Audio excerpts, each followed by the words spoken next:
Olá, pessoal. Estamos aqui para mais uma aula de construção civil, né? Para quem está chegando agora, essas aulas são ministradas para o curso técnico em edificações da Escola Estadual Professor Antônio Dantas, as aulas remotas, certo? Eu me chamo Dalet Asnaia, e se você quiser pode se inscrever no meu canal. Vamos dar uma forcinha para a professora. Vamos lá, né? Sem mais delongas. Hoje nós vamos estudar sobre trabalhos preliminares, certo, pessoal? O que são trabalhos preliminares? Hoje vamos começar. A próxima aula a gente termina, tá bom? Terraplanagem ou terraplenagem, né? Tem gente que gosta de falar terraplenagem ou terraplanagem. Ó, pessoal, segundo o dicionário, é um conjunto de ações, né? De operações para se proceder a uma construção e que basicamente consiste no desmonte, na escavação, no desaterro, no corte e no transporte das terras do aterro, certo? No caso, que são cortes.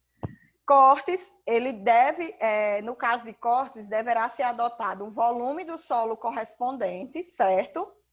A área da seção, multiplicada pela altura média, acrescentando um percentual de empolamento. O que é empolamento? Empolamento é aumento de um volume de um material, certo? Que quando ele é removido do seu estado natural, é expresso com uma porcentagem de volume do corte, ou seja, tá lá o material bem quietinho no seu canto, eu venho com minha escavadeira e retiro o material do lugar, ou seja, eu tirei do seu estado que estava em repouso.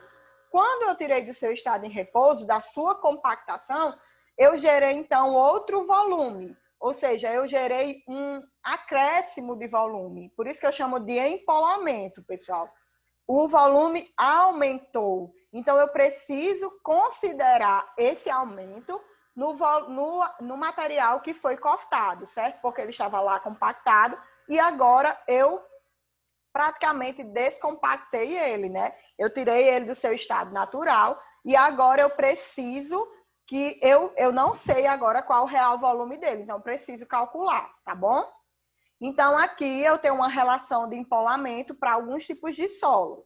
Por exemplo, para a argila natural, eu considero 22%, para uma argila escavada e seca, 23%, rocha, 75% de rocha e 25% de terra, 43%. Ou seja, para cada tipo de solo, eu considero um tipo de um empolamento, a porcentagem de solo que eu vou ter que aumentar nesse corte, certo? Então, quando a gente não conhece o solo, né? A gente foi olhar e retirou o solo, mas a gente não conhece qual é esse solo. O que, que a gente faz? Quando não se reconhece, a gente considera de 30% a 40%, né? 30% ou 40% de empolamento, tá certo? No caso aqui, por exemplo, de corte, pessoal. No caso do corte, certo? Eu venho aqui e eu vou ter materiais, tipos de materiais. Não é todavia que eu vou ter solos de primeira categoria, por exemplo. Né? Então, existem três tipos de categorias de solo. Existem solos de primeira, de segunda e de terceira categoria. Os solos de primeira categoria são aqueles solos em geral, né? Uma pissarra, uma argila, rochas em decomposição, que no máximo tenham 15 centímetros de diâmetro. O meu rocho de segunda categoria é aquelas com resistência à penetração mecânica inferior à do granito. E já os meus solos de primeira categoria são aquelas rochas com resistência à penetração mecânica igual ou superior à do granito, ou seja, são bem resistentes, certo, pessoal? Então, primeira, segunda e terceira categoria. Esse exemplo aqui, eu tenho um corte em aterro. Eu tenho um solo, né? Você pode ver que aqui eu tenho um solo, eu tenho um solozinho, né? E esse solo, ele precisa ficar no nível 0. Então, eu preciso realizar um corte dele. Eu vou cortar, ou seja, retirar todo esse solo que tem aqui. Para retirar todo esse solo, pessoal, eu preciso saber qual é a altura do meu aterro que eu tenho lá, né? Eu tenho uma altura maior mais altura menor dividido por 2, então assim eu consigo ter uma altura média. E como é que eu faço?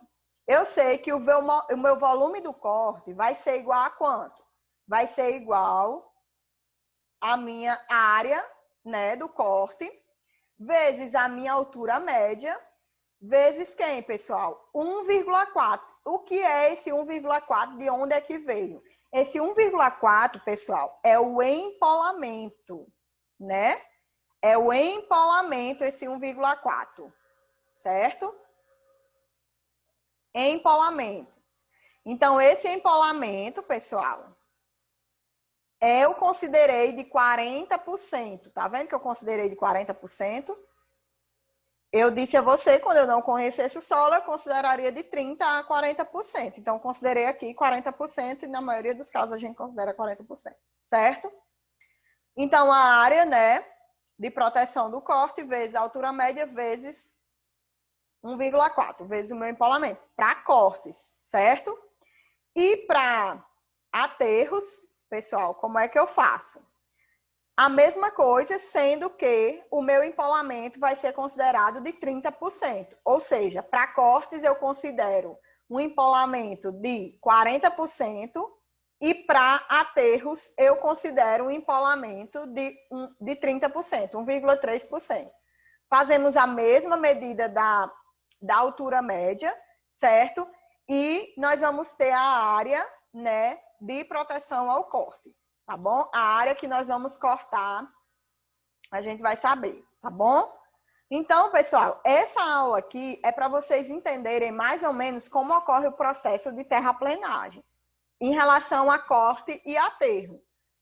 Esses cortes e aterros, eles vão muito para nivelamento. Lembra que eu falei da aula passada sobre nivelamento de terreno por topografia, altimetria? Então, esses procedimentos de corte e aterro acontecem muitas vezes com a utilização desses equipamentos. Porque em grandes extensões, em grandes construções, como, por exemplo, nós temos construção de estradas, utiliza muito a questão da planimetria, né? Que a gente utiliza muito nível, né? Fazer o levantamento topográfico com teodolito ou com estação total, dependendo de qual empresa está se trabalhando, certo? E essa empresa, ela nos dá, pessoal, por muitas vezes ao longo do caminho, né? Quando a gente vai fazer as estradas ao longo do caminho, é necessário que em um determinado ponto eu precise retirar material. E também acontece que em determinado ponto eu precise colocar material. Então, esse é o tipo de procedimento. É o procedimento de corte e de aterro, tá bom? Então, espero que tenha ficado bem explicado para vocês, né? Essa foi a nossa aula sobre a questão de trabalhos preliminares, tá bom? E eu espero que vocês tenham entendido, né, sobre isso. E até a próxima, pessoal. Foi um prazer estar com vocês.